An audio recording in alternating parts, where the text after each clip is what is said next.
Pichanxorlar, psochoptera turkumi vakillari mayda hasharotlar bo'lib, 1-5 mm ogiz apparati kemiruvchi tipda tuzilgan. Moylovlari uzun, ingichka 12-50 boyimli. Ikkala juft qanotlari, agar ular taraqqiy etgan bo'lsa, pardasimon va siyrak tomirlangan.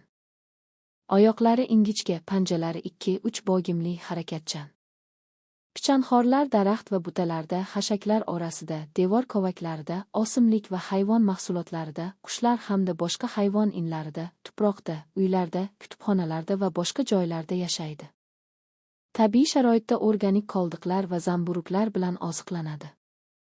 Pichanxorlar go'zaning kosak va tola kasalliklarini, masalan, pushtirang chirish kasalligini qo'zg'atuvchi zamburuglarning sporalarini tarqatishda ishtirok etadi.